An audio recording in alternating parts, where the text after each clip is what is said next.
Asyhadu an la ilaha illallah wahdahu la syarika lah wa asyhadu anna sayyidana Muhammadan abduhu wa rasuluhu la nabiyya wa la rasula ba'da. Allahumma sholli wa sallim ala sayyidina Muhammad al-fatih lima ughliqa wal khatimi lima sabaqa nasiril haqqi bil haqqi wal hadi ila siratikal mustaqim wa ala alihi haqqa qadrihi wa miqdarihil azim, amma ba'd.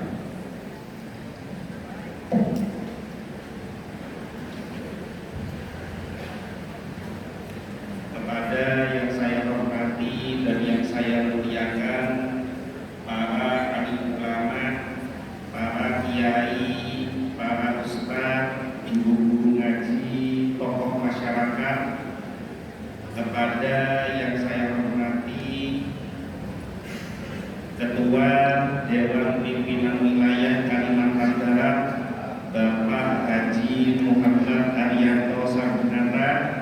Betul ya namanya? Alhamdulillah beliau telah hadir di tengah-tengah kita.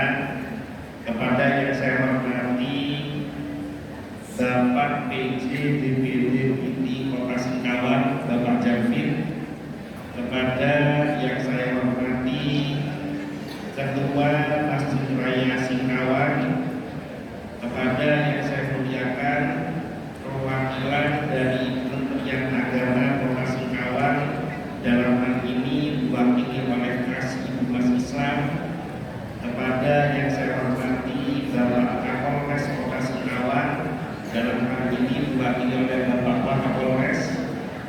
Kepada yang saya muliakan keluarga besar Jamiah Majelis Zikir dan Sholawat Miftahul Rahmah, hadirin hadirat rahimakumullah.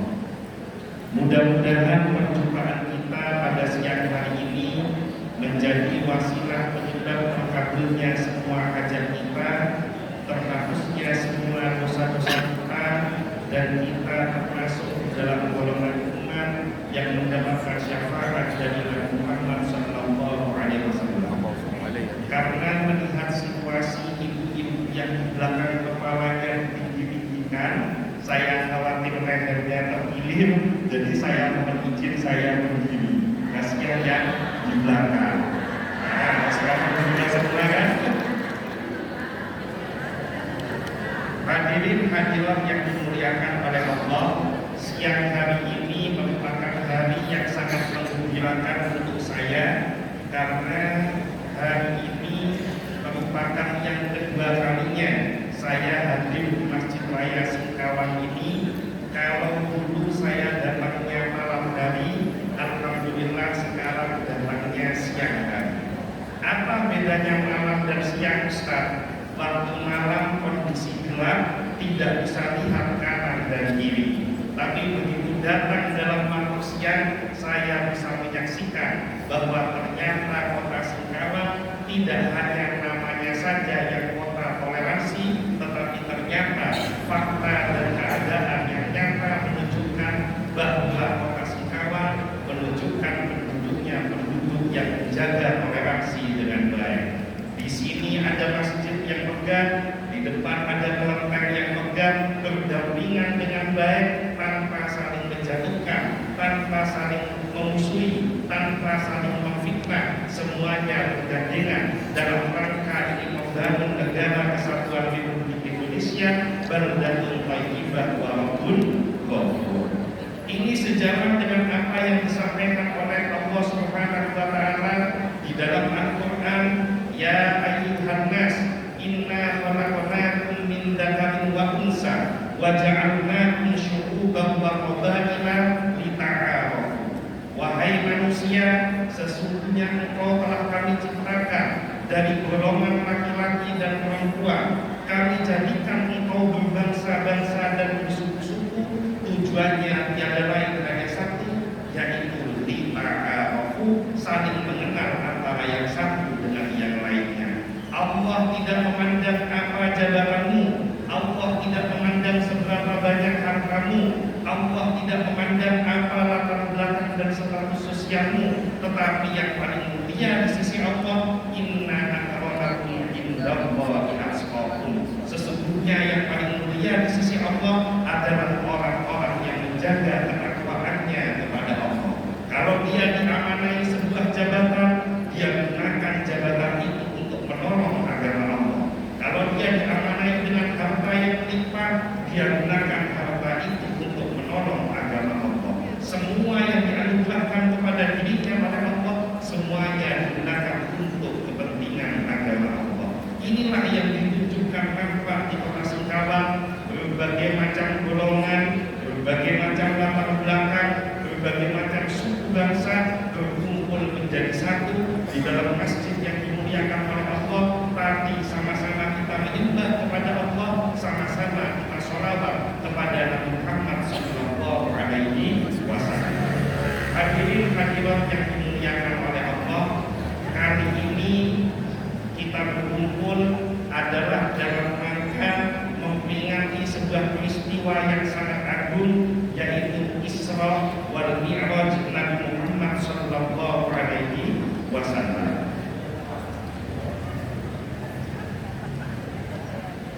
Isra wal Mi'raj ini adalah perjalanan yang sangat agung yang hanya terjadi satu kali saja dalam sejarah peradaban manusia. Tidak pernah terulang sebelum zaman Nabi Muhammad, tidak pernah terjadi sebelum zaman Nabi Muhammad, dan tidak akan terulang sampai ila yaumil qiyamah. Perjalanan ini diabadikan di dalam Al-Quran, surat Al-Isra, surat ke-17, juz ke-15, ayat yang pertama, Subhanalladzi asra bi 'abdihi lailan minal masjidil haram ilal masjidil aqsa al-ayat. Al-Quran ayat ini Allah mengawali ayat ini dengan kata subhana. Apa makna subhana? Kalau kita lihat Quran terjemahan, subhana itu artinya maha suci. Kenapa ayat ini diawali dengan kata subhana? Karena kita diajarkan oleh guru-guru kita, kalau kita menyaksikan sesuatu yang di luar nalar kita, menyaksikan sesuatu yang sangat agung yang akal tidak bisa menjangkau, maka kita diajarkan mengucapkan kalimat subhanallah, diajarkan mengucapkan kalimat tasbih maha suci Allah. Maka Allah ingin memberitahukan kepada kita cerita tentang peristiwa Isra ini diawali dengan kata subhana, karena peristiwa ini kalau kita menggunakan akal kita, menggunakan akal kita, akal kita tidak akan pernah bisa menjangkau peristiwa Isra wal Mi'raj. Loh, bagaimana bisa menjangkau? Orang jangankan ngomong Mi'rajnya, ngomong Isra-nya saja secara akal manusia, jangankan zaman dulu, zaman sekarang pun tidak bisa diterima dengan akal. Rasulullah melakukan perjalanan dari Masjidil Haram yang ada di kota Mekah Al-Mukarramah, sekarang masuk wilayah kerajaan Saudi Arabia, melakukan perjalanan ke Masjidil Aqsa yang ada di negara Palestina, jaraknya 1462 km, ditempuh dalam waktu yang sangat singkat. Bahkan di dalam kitab Qisasul Anbiya diterangkan tempat tidurnya Rasulullah ketika Rasulullah pulang dari Isra dan Mi'raj dipegang masih terasa hangat. Ini menandakan perjalanannya sangat singkat, ini menandakan perjalanan yang sangat cepat, yang akal dan nalar kita tidak bisa menerima dan menjangkau.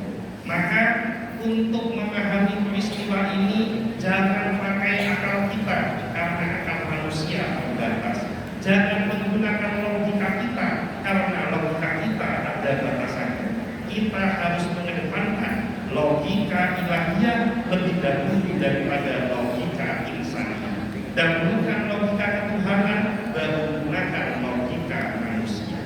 Nah, bagaimana mungkin Nabi Muhammad bisa melakukan perjalanan dari Masjidil Haram menuju Masjidil Aqsa, kemudian naik dari Baitul Maqdis, Masjidil Aqsa, naik ke langit pertama berjumpa dengan Nabi Adam, sampai langit ke-6 berjumpa dengan Nabi Musa, sampai langit ke-7 berjumpa dengan Nabi Ibrahim, berjumpa sebuah dimensi yang namanya Sidratul Muntaha, berjumpa dengan Allah, mendapatkan perintah yang maha agung, yaitu melaksanakan ibadah sholat 5 waktu. Al-Quran menerangkan bahwa ternyata Rasulullah tidak jalan sendirian, tetapi Rasulullah diperjalankan oleh Allah Subhanahu wa Ta'ala. Makanya ayatnya ini Subhanalladzi asra, maha suci Allah yang telah memperjalankan. Apa bedanya memperjalankan dan diperjalankan? Apa bedanya memperjalankan dan jalan sendirian? Apa bedanya diperjalankan dan jalan sendirian? Kalau jalan sendirian menggunakan kemampuan sendiri, menggunakan kekuasaan sendiri. Tapi kalau diperjalankan, maka yang diperjalankan bisa berjalan karena ada kuasa dan kehendak yang memperjalankan. Sudah jam 1 siang. Kalau ngomong agak serius sedikit, insya Allah separuh pasti tidur. Jadi saya kasih contoh yang lebih ringan supaya Bapak Ibu bisa mengerti maksud bedanya memperjalankan dan diperjalankan. Saya kemarin sampai di kota Pontianak jam 17.46. Kemudian paginya saya mengisi kajian subuh di Masjid As-Salam Pontianak Jalan Kesehatan. Kemudian jam 8 pagi saya melakukan perjalanan dari kota Pontianak menuju kecamatan Sungai Raya Kepulauan Kabupaten Bengkayang. Berangkat jam 8 pagi sampai jam 11 siang. Waktu saya di hotel, saya nunggu jemputan, ada seekor semut. Semut ini tanpa sepengetahuan saya, tahu-tahu loncat nempel ke pakaian saya. Sehingga akibatnya saya duduk, semutnya nemenin saya duduk. Saya berdiri, semutnya nemenin saya berdiri. Begitu saya masuk ke dalam mobil, semutnya juga masuk ke dalam mobil. Melakukan perjalanan 3 jam sampai di kota Bengkayang, saya duduk di Masjid Nurul Omar. Nah, kemudian semut yang nempel di badan saya itu loncat jalan-jalan di Kabupaten Bengkayang. Begitu enak-enak jalan-jalan, nggak taunya ketemu dengan semut Bengkayang.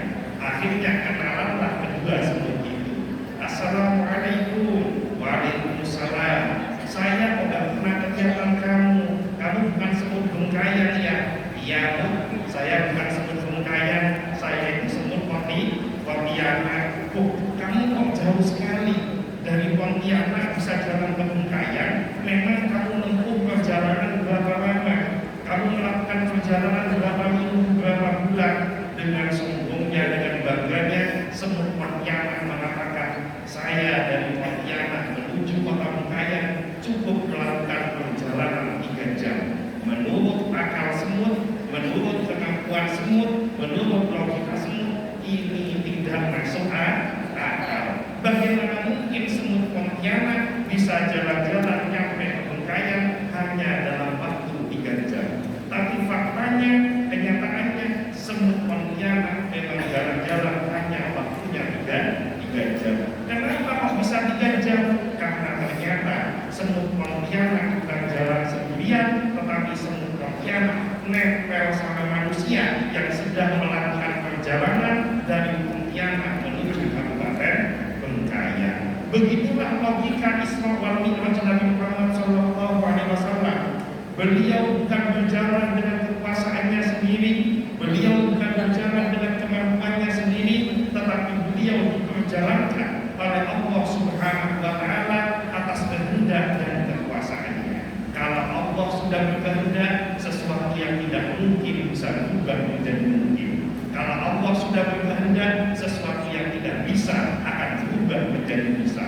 Insya Allah banyak yang hafal ayatnya. Innama amruhu idza arada syai'an ayyakuna lahu kun fayakun. Ketika Allah menghendaki suatu perkara, cukup hanya dengan mengatakan jadilah, maka yang dikehendaki Allah pasti akan terjadi. Tidak ada yang sanggup menghalangi kehendak Allah. Subhanalladzi asra, maha suci Allah yang telah memperjalankan bi'abdihi hamdan ini karena tadi kita baca sholawat 40, ini sedikit menceritakan tentang keagungan Nabi Muhammad SAW yang terjadi dalam peristiwa Isra wal Mi'raj ini. Allah Subhanahu wa Ta'ala tidak menyebutkan nama Nabi Muhammad, tetapi Allah memberikan gelar yang paling tinggi kepada Nabi Muhammad di ayat ini dengan kalimat Abdul. Gelar yang paling tinggi di alam semesta ini bukan jabatan yang paling tinggi, bukan jabatan perusahaan atau pemerintahan yang paling tinggi, tapi gelar yang paling tinggi di hadapan Allah Subhanahu wa Ta'ala adalah Abdullah, hambanya Allah. Manusia yang paling beruntung adalah manusia yang diakui oleh Allah sebagai Abdullah, hambanya Allah. Nah, Rasulullah ini diakui langsung oleh Allah sebagai Abdullah melalui ayat ini. Beda ngaku dengan diakui, itu beda. Kalau diakui itu sudah pasti, tapi kalau ngaku-ngaku itu belum tentu pasti. Ini hati-hati. Kadang-kadang ada jamiah majelis sholawat, ada salah satu oknum ustaz seolah-olah paling istiqomah membaca sholawat, habis itu dia ngaku-ngaku tadi malam saya berjumpa dengan Rasulullah. Akhirnya waktunya sholat Jumat dia tidak mau sholat Jumat. Kenapa kamu tidak mau sholat Jumat? Nanti jam 4 sore saya dijemput sama Rasulullah, nanti saya akan sholat di Mekah. Mekah waktunya 4 jam lebih dulu kita, maka nanti bisa sholat Jumat. Nah, model-model begini ini hati-hati, jangan diikuti. Ini modelnya. Bahkan di tempat saya ada yang lebih gawat lagi. Ini ahli majelis sholawat, kemudian dia mengatakan karena mengamalkan sholawat tertentu, dia ngomong yang penting amalkan sholawat, gak sholat gak apa-apa, yang penting sholawat, nanti pasti dapat syafaat dari Rasulullah. Ini orang kesambut di mana? Ini orang kesurupan di mana? Bagaimana mungkin baca sholawat gak usah sholat akan mendapatkan syafaat dari Rasulullah? Padahal orang yang kita sholawati, Nabi Muhammad SAW melaksanakan sholat di tengah malam, kakinya sampai bengkak karena saking lamanya mengerjakan sholat. Kalau orang yang kita sholawati melaksanakan ibadah sholat, maka mustahil kita bisa selamat hanya dengan baca sholawat tanpa melaksanakan ibadah sholat. Jadi sholatnya kerjakan, sholawatnya yang banyak. Nah, gelar Abdul yang diberikan Allah kepada Rasulullah menjadi sebab Nabi Muhammad ini menjadi makhluk yang mulia di alam semesta, mulia di dunia, mulia di akhirat. Nah, bagaimana bisa mulia di dunia? Ketika Nabi Muhammad sampai di Masjidil Aqsa, dikumpulkan semua arwah Nabi dan Rasul, kemudian diperintahkan melaksanakan sholat sunnah 2 rakaat. Semua Nabi dan Rasul menjadi makmum di depan imamnya Sayyidul Anbiya wal Mursalin, Imamul Anbiya wal Mursalin, Nabi Muhammad sallallahu alaihi wasallam. Maka inilah menunjukkan keagungan dan kemuliaan Rasulullah dibandingkan seluruh Nabi dan Rasul. Kemuliaan kedua yang didapatkan oleh Rasulullah, yang tidak didapatkan oleh Nabi yang manapun, beliau masuk ke dalam sebuah dimensi yang namanya Sidratul Muntaha, yang tidak ada satu makhluk pun yang diizinkan oleh Allah menginjakkan kakinya ke dalam Sidratul Muntaha. Bahkan selevel malaikat Jibril sekalipun tidak diizinkan untuk masuk ke dalam Sidratul Muntaha. Dan puncaknya mendapatkan hadiah perintah melaksanakan ibadah sholat 5 waktu. Nah, ketika terjadi peristiwa di Sidratul Muntaha, Allah berjumpa dengan Rasulullah, terjadi percakapan yang mana percakapan itu diabadikan di dalam bacaan sholat kita. Nabi Muhammad berjumpa dengan Allah, beliau menyampaikan salam penghormatan, at-tahiyatu mubarakatuh sholawatu thayyibatu lillah. At-tahiyatu salam penghormatan, at-tahiyatu mubarakatuh semua keberkahan, sholawatu semua doa-doa yang baik, thayyibatu semua hal-hal yang baik, lillah semuanya adalah milik Allah. Ketika salam ini disampaikan oleh Nabi Muhammad kepada Allah, Allah menjawab salam yang diucapkan oleh Rasulullah dengan kalimat assalamu alaika ayyuhan nabiyyu wa rahmatullahi wa barakatuh. Assalamu alaika, salam sejahtera atasmu, ayyuhan nabiyyu, wahai nabiku.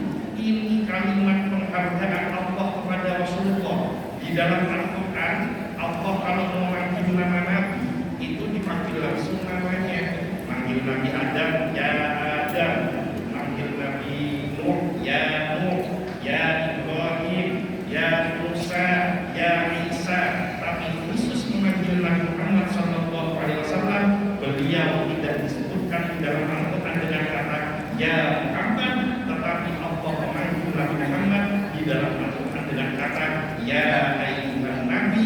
Ini wujud Rasulullah. Allah Subhanahu wa Ta'ala ingin menunjukkan kemuliaan dan keistimewaan yang dimiliki oleh Rasulullah.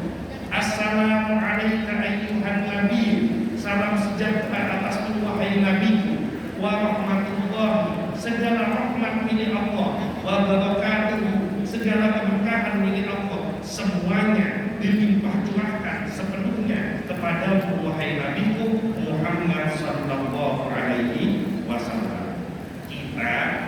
Kita nih termasuk saya kalau dapat nikmat, apalagi nikmat yang besar, punya kecenderungan nggak mau ngomong-ngomong sama teman dan tetangga. Misalkan nanti malam dan sengaja dapat uang 100 juta, itu saya nggak mau ngomong sama saudara, saya nggak mau ngomong sama tetangga. Kenapa? Makin banyak orang tahu saya punya duit gede, makin banyak orang yang pinjam duit sama saya. Jadi saya nggak mau ngomong. Tapi Nabi Muhammad SAW, begitu beliau dapat nikmat yang luar biasa, semua keselamatan yang milik Allah dicurahkan kepada Rasulullah, semua keberkahan milik Allah dilimpahkan pada Rasulullah. Beliau tidak mau menerima itu semuanya sendirian. Beliau mohon kepada Allah supaya keselamatan itu juga dicurah-limpahkan kepada seluruh umatnya. Maka beliau menjawab, assalamu alaina wa ala ibadillahis sholihin. Ya Allah, salam sejahtera itu, keselamatan itu jangan hanya kau berikan kepadaku, rahmatmu, keberkahanmu jangan hanya kau berikan kepadaku, tapi anugerahkanlah kepada seluruh umatmu dan seluruh hamba-hamba Allah yang sholih. Barokahnya Rasulullah mengatakan assalamu alaina wa ala ibadillahis sholihin, maka ada sebuah kabar yang sangat menggembirakan untuk kita semuanya. Siapapun umatnya Nabi Muhammad tidak mungkin tidak kalau mati nanti pasti masuk ke dalam surga. Ini semua yang hadir ini, satupun yang datang dari awal, yang datang terlambat, yang serius mendengarkan, yang ikut pengajian sampai tertidur, ini semuanya pasti akan masuk ke dalam surga. Meskipun tidak ikut jawab amin, tetap masuk ke dalam surga. Loh kok bisa Ustaz? Rasulullah yang ngomong, Nabi Muhammad yang ngomong. Kata Rasulullah, man kana fi qalbihi la ilaha illallah, siapa yang di dalam hatinya ada kalimat la ilaha illallah, dakhala jannah, pasti dia akan masuk ke dalam surga. Jadi ini semua pasti masuk ke dalam surga. Cuma minta tolong jangan terlalu senang dulu, karena semua pasti masuk ke dalam surga. Tapi masuk surga itu ada dua cara. Masuk surga itu ada dua jalur. Apa saja?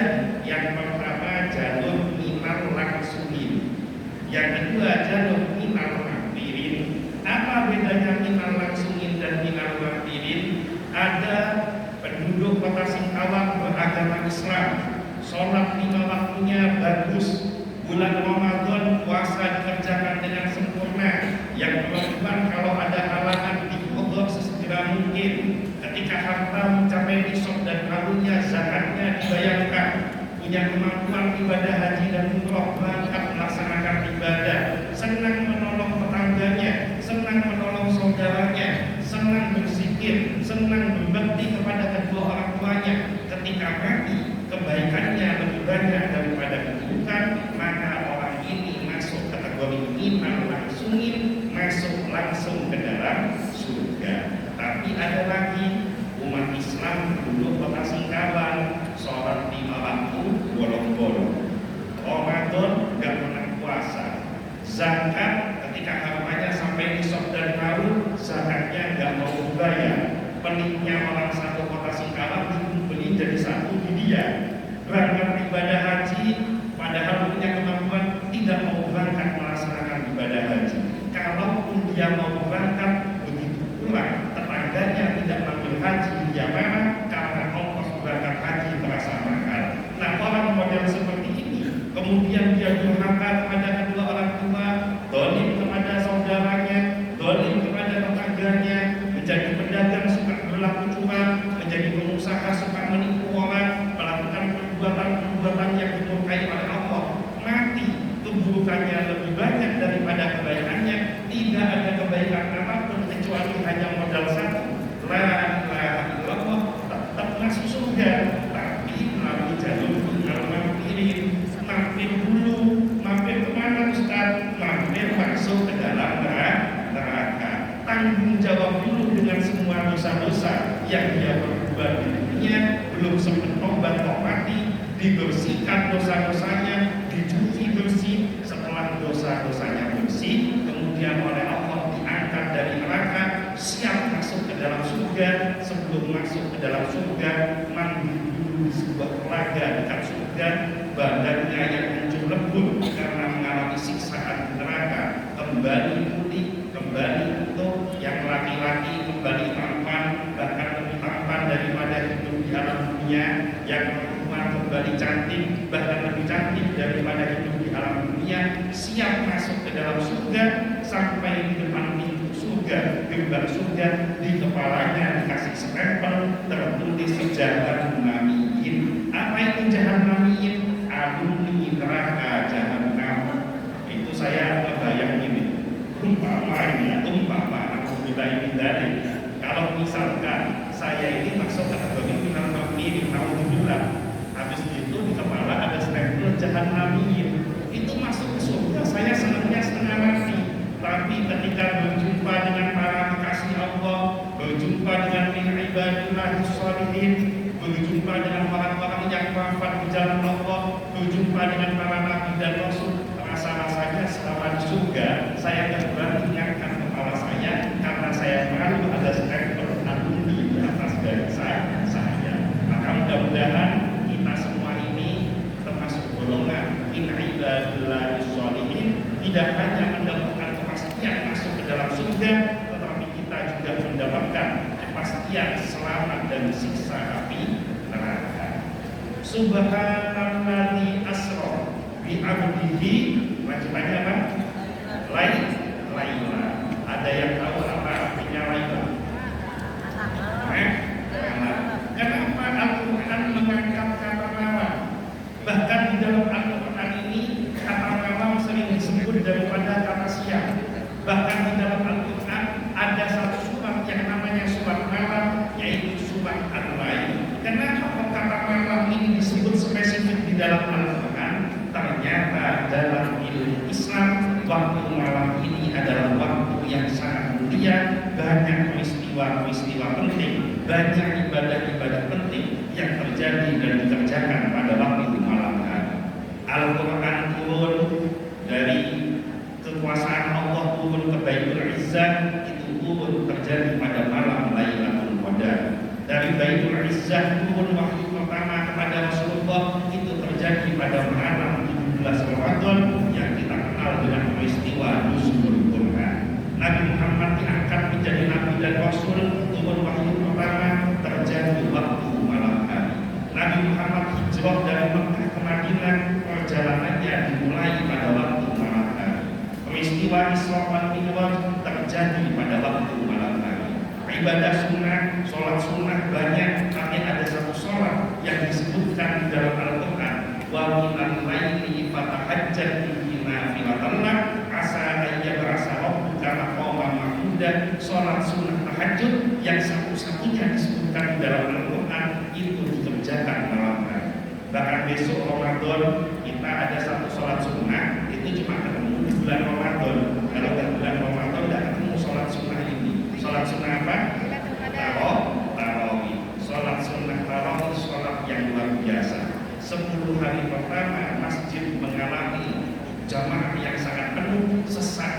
mengerjakan sholat sunnah tarawih menjelang 10 hari terakhir mengalami peningkatan kemajuan softnya dari belakang semakin lama semakin ke depan karena yang di belakang sudah pergi ke toko baju belanja siap-siap untuk menyambut Idul Fitri. Nah, ini sholat sunnah tarawih dikerjakan pada waktu malam hari. Bahkan firman Allah surat Al-Mu'min ayat 60, ud'uuni astajib lakum, mintalah engkau kepadaku pasti akan aku kabulkan. Itu pun turunnya juga pada waktu malam hari. Apa pesan dari kata Laila ini? Pesannya adalah hidupkan malam kita lebih banyak mengajak kepada Allah, lebih banyak beramal soleh, lebih banyak ibadah kepada Allah, karena malam adalah waktu di mana seorang hamba semakin dekat dengan Rabb-nya, semakin dekat dengan Allah Subhanahu wa Ta'ala. Jadi Laila itu artinya ngantuk, nggak semangat ini jawabnya kan semangat. Jadi Laila itu artinya ulangi, ini masih ngantuk ini. Nanti kalau ngantuk saya tinggal pergi dan tidak. Laila artinya jadi kalau ada wanita yang namanya Laila berarti dia wanita yang sedang ibadah malam, bukan wanita malam, jangan salah. Hadirin hadirat yang dimuliakan oleh Allah, maka peristiwa Isra wal Mi'raj ini menjadi semangat untuk kita semuanya. Memperingati Isra wal Mi'raj yang terjadi di bulan Rajab adalah kesempatan kita untuk menanam kebaikan, menggapai ridha Allah Subhanahu wa Ta'ala. Bulan Rajab kemarin kita sudah tanam kebaikan. Bulan Rajab kita perbaiki sholat 5 waktu kita. Bulan Rajab kita banyak baca istighfar. Tadi Ustaz Zul menyampaikan dalam zikir pagi dan petang itu ada sayyidul istighfar. Kata Rasulullah, siapa yang baca sayyidul istighfar pada subuh tadi, kemudian sebelum maghrib dia wafat, maka wafatnya husnul khotimah. Siapa yang baca sayyidul istighfar pada asar nanti ini, kemudian dia sebelum subuh wafat, maka wafatnya husnul khotimah. Jadi banyak-banyak baca sayyidul istighfar, karena sayyidul istighfar membuat kita wafat husnul khotimah. Semua rezeki kita mendapatkan limpahan berkah dari Allah Subhanahu wa Ta'ala. Namanya sudah, sekarang kita masuk bulan Sya'ban. Rasulullah mengajarkan kepada kita kalau di bulan Rajab dan bulan Sya'ban kita diajarkan sebuah doa. Insyaallah semua hafal doanya. Allahumma barik lana. Ini ada yang lakukan ini kayaknya. Ada yang baca bawah Sya'ban, ada Allahumma barik lana bima razaqtana. Ini ada sebelum merayu kelaparan. Jadi Allahumma barik lana fi Rajab wa Sya'ban wa ballighna Ramadan. Ya Allah, berkahilah aku di bulan Rajab. Dengan apa mendapatkan keberkahan di bulan Rajab? Dengan memperbaiki sholatnya, dengan memperbanyak istighfarnya. Kemudian berkahilah aku di bulan Sya'ban. Dengan apa kita mendapatkan keberkahan di bulan Sya'ban?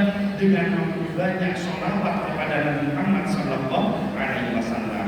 Rajab syahrullah, Sya'ban syahri, kata Rasulullah, bulan Rajab bulannya Allah, Sya'ban syahri bulan, Ramadan syahrul umat, bulannya umat. Nanti waktu bulan Ramadan siapkan diri dengan memperbanyak bacaan Al-Quran, dengan memperbanyak ibadah dan amal soleh. Sebelum masuk ke Ramadan, ini sudah jam 2:15, saya singkat, insya Allah 10 menit selesai sudah. Sebelum masuk bulan Ramadan, kan sekarang bulan Sya'ban. Bulan Sya'ban itu bulan sholawat. Makanya saya senang tadi kita diawali dengan membaca sholawat 40. Itu seumur hidup saya baru ketemu sholawat 40 baru sekali. Tapi saya senang membacanya, saya semangat membacanya. Kenapa? Karena apapun redaksi sholawatnya, asal itu sholawat untuk Nabi Muhammad SAW, maka sholawat ini pasti akan diterima oleh Allah. Kata ulama kenamaan di Mesir, namanya Syekh Mutawalli Asy'arawi, beliau mengatakan a'maluna bainal a'malu wa qalbu.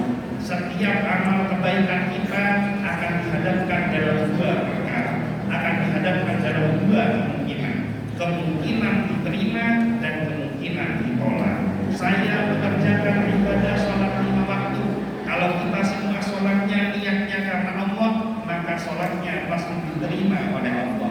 Tapi ada anak-anak pemuda yang hadir di sini sholat 5 waktu, rajin mengerjakan sholat, tujuannya supaya diambil menantu sama gurunya, maka sholatnya ditolak oleh Allah. Karena bukan karena Allah. Ada orang sedekah, niatnya karena Allah, maka sedekahnya akan diterima oleh Allah. Ada orang sedekah, niatnya bukan karena Allah. Kalau sekarang masih jarang ini orang sedekah, niatnya bukan karena Allah. Nanti tahun 2028 itu mulai banyak itu orang sedekah, niatnya bukan karena Allah. Musuhnya itu datang ke lapangannya, datang ke surau, datang ke masjid, ke musola, kelihatan karpet jelek, dia kasih karpet yang bagus. Ibu-ibu kelihatan jilbabnya sudah mulai lusuh, ganti kasih jilbab yang bagus. Bapak-bapak kain sarungnya sudah mulai lusuh, ganti kasih sarung yang bagus. Setiap pembelian yang diberikan selalu tertulis kalimat indah, coblos nomor titik. Begitu selesai pemilu, yang ikut pilihan ternyata kalah, apa yang diberikan tidak lagi diminta kembali. Kenapa kamu sudah pilih saya? Sini lagi. Kayak model begini, sedekahnya ditolak oleh Allah karena sedekahnya niatnya bukan karena Allah. Ada orang berangkat ibadah haji, niatnya karena Allah, maka hajinya diterima oleh Allah. Tapi ada orang melaksanakan ibadah haji, begitu pulang, tetangganya tidak memanggil Pak Haji atau Bu Haji, dia marah. Kamu kok nggak memanggil saya haji? Kenapa? Ongkos berangkat haji mahal, antrian 30 tahun kalau di Jawa, saya nggak tahu kalau di sini. Antrian 30 tahun bayarnya mahal. Kalau mau berangkat dengan cara plus, haji plus, harganya lebih mahal, waktu tunggu lebih singkat. Kalau mau lebih cepat lagi, ada namanya haji roda 400 juta lebih, tapi kemarin sudah bayar 400 juta, batal tidak jadi berangkat. Terus saya bangga, pulang yang dipanggil haji, ini kamu tidak menghargai uang yang saya keluarkan. Kalau ada yang model begini, ini hajinya ditolak oleh Allah. Tapi ada satu amalan, ketika amalan ini dikerjakan oleh siapapun, dalam kondisi dan keadaan apapun, ikhlas atau tidak ikhlas, orang soleh atau orang fasik atau ahli maksiat, bahkan orang munafik sekalipun, bahkan orang kafir sekalipun, tapi satu amalan ini dikerjakan, itu pasti akan diterima oleh Allah. Apa itu Ustaz? Bersolawat kepada Muhammad Sallallahu Alaihi Wasallam. Mungkin ada yang mikir atau bertanya, Ustaz, kalau orang fasik, orang ahli maksiat, orang munafik, tapi agamanya masih Islam, dia baca sholawat, pahalanya diterima oleh Allah, itu masih masuk akal. Tapi bagaimana mungkin orang kafir yang ingkar kepada Allah, yang ingkar kepada Rasulullah, kemudian dia baca sholawat, sholawatnya mana mungkin diterima oleh Allah? Apakah sholawatnya pasti diterima oleh Allah? Jawabannya pasti diterima. Lo kok bisa? Zaman dulu, zaman sahabat Nabi, jangankan baca sholawat, bahkan memandang wajahnya Nabi saja itu menjadi sebab dunia. Semua orang yang punya kesempatan memandang wajah Nabi, baik dia iman atau tidak iman, pasti akan dapat rahmat dari Allah. Ada yang namanya Abu Jahal, kenal semua dengan Abu Jahal, kenal semua dengan Abu Jahal.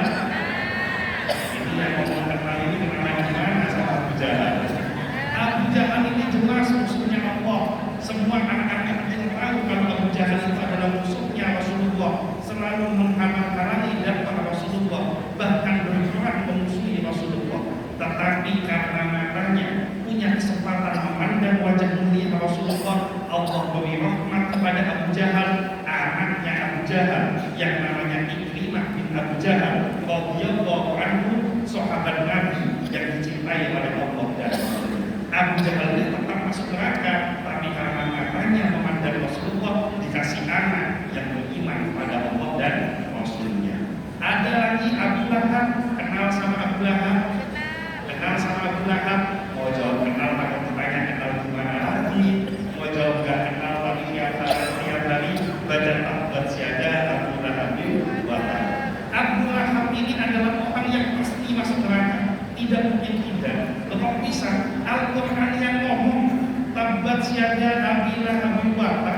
Ayat itu menceritakan bahwa Abu Lahab beserta istrinya ini pasti akan masuk ke dalam neraka karena beliau menghalangi dakwah Rasulullah, melemparkan orang kepada Rasulullah, selalu berusaha menggagalkan upaya dakwah Rasulullah. Tapi karena matanya memandang Rasulullah, mata keduanya punya kesempatan melihat wajah mulia Rasulullah, Allah kasih rahmat, beliau Abu Lahab dan istrinya punya keturunan seorang wanita yang bernama Zulfah binti Abu Lahab radhiyallahu anha, seorang sahabiah yang dimuliakan oleh Allah dan Rasulullah. Ada lagi satu namanya Walid bin Mughirah, cita-citanya seumur hidup cuma satu, apa itu? Ingin menyaksikan kematian Rasulullah. Segala daya dan upaya dilakukan ingin melihat Rasulullah mati, ingin membunuh Nabi Muhammad sallallahu alaihi wasallam. Tapi karena matanya memandang wajah Rasulullah, Allah berikan rahmat kepada Walid bin Mughirah. Dia punya keturunan namanya Khalid bin Walid radhiyallahu anhu, seorang panglima perang besar dalam Islam, mendapatkan julukan gelar dari Rasulullah Saifullah, pedangnya Allah. Dalam sejarah peperangan, Khalid bin Walid tidak pernah mengalami kekalahan saat perang. Ini semua buah memandang wajahnya Rasulullah. Jadi siapapun yang dekat-dekat pada Rasulullah, bahkan yang tidak iman sekalipun, itu tetap dapat rahmat dari Allah Subhanahu wa Ta'ala. Ada yang diberikan langsung di dunia, ada yang diberikan melalui keturunannya. Karena faman ya'mal misqala dzarratin khairan yarah wa man ya'mal misqala dzarratin syarran yarah. Siapa yang buat baik maka dia akan dapat balasannya. Siapa yang buat jelek maka dia akan dapat balasannya. Sholawatnya ada balasan, memandang Rasulullah ada balasan, income-nya kepada Allah juga akan ada balasannya. Jadi kalau orang kafir saja memandang Rasulullah dapat rahmat, hanya mandang bukan baca sholawat. Apalagi kita semua umatnya Nabi Muhammad sallallahu alaihi wasallam, kita iman kepada Allah, kita cinta kepada Rasulullah, maka dengan memperbanyak bacaan sholawat akan menumbuhkan rasa cinta kita kepada Rasulullah dan pasti turun rahmat Allah kepada kita. Terus sholawat apa Ustaz yang mau dibaca? Terserah sholawat apa saja boleh. Ada ulama namanya Syekh Ibrahim At-Tazi membuat satu sholawat yang semua banyak yang kenal, namanya sholawat Nariyah. Ada namanya Syekh Ahmad At-Tijani bikin sholawat yang saya baca waktu mukadimah tadi, namanya sholawat Fatih. Ada Imam Al-Busiri bikin sholawat namanya Maulidul Burda. Ada Simtul Qur'an, ada Barzanji, ada Maulidul Diba, ada sholawat Mujia, ada sholawat Ibbil Qulub, ada sholawat Ibrahimi, ada sholawat Simtul Asrar, ada sholawat Wahidiyah, ada sholawat Qadariyah. Sholawat apapun termasuk sholawat 40 yang di dalamnya kesimpulan saya menggunakan dua sholawat, sholawat Ibrahimi dan sholawat Ummi. Semua sholawat sama-sama baik. Yang tidak baik adalah ketika jamiah sholawat saling berkelahi antara yang satu dengan yang lainnya, ngotot mengatakan sholawat saya yang paling baik. Jadi ayo, ini kota toleran, jangan sampai cuma beda jamiah, jangan sampai cuma beda sholawat, kemudian kita tidak bersatu, kita tidak rukun antara yang satu dengan yang lainnya. Maka Rajab kita sudah perbaiki dengan istighfar dan sholat. Bulan Sya'ban kita berbanyak sholawat kepada Nabi Muhammad dan kita memohon kepada Allah. Mudah-mudahan Allah panjangkan umur kita berjumpa dengan bulan Ramadan, kita jadikan Ramadan menjadi Ramadan yang paling baik, Ramadan yang paling mulia dibandingkan Ramadan yang sebelumnya yang telah kita lalui.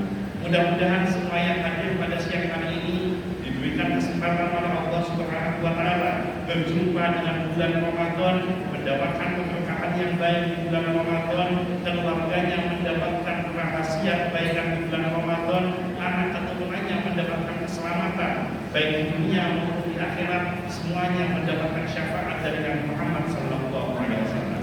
Mungkin itu saja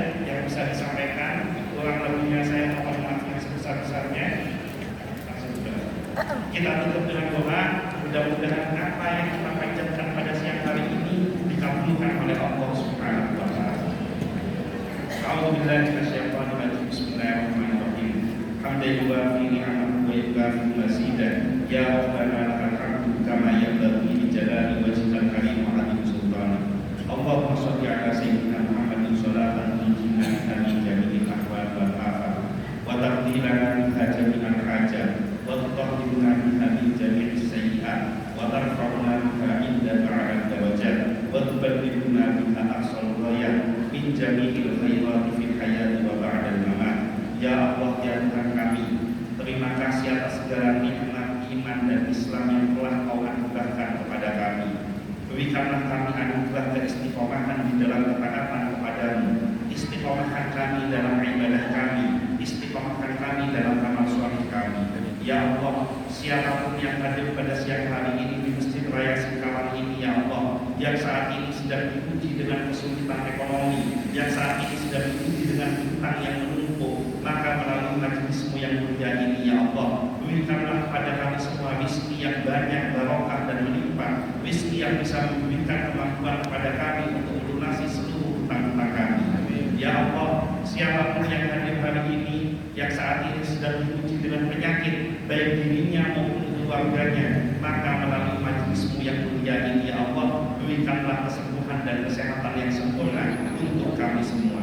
Ya Allah, kami sadar bahwa waktu demi waktu yang kami lalui pada hakikatnya mendekatkan diri kami pada jadwal kematian kami masing-masing. Maka jikalau seandainya tiba saatnya ajal menjemput kami, wafatkan kami dalam keadaan yang terbaik, wafatkan kami dalam kondisi yang terbaik, wafatkan kami dalam waktu yang terbaik, wafatkan kami dalam keadaan istiqamah menjaga wudu, wafatkan kami dalam keadaan istiqamah menjaga sholat 5 waktu, wafatkan kami dalam keadaan senang membaca Al-Quran, wafatkan kami dalam keadaan senang bersujud kepadamu, wafatkan kami dalam keadaan taat kepadamu, ya Allah.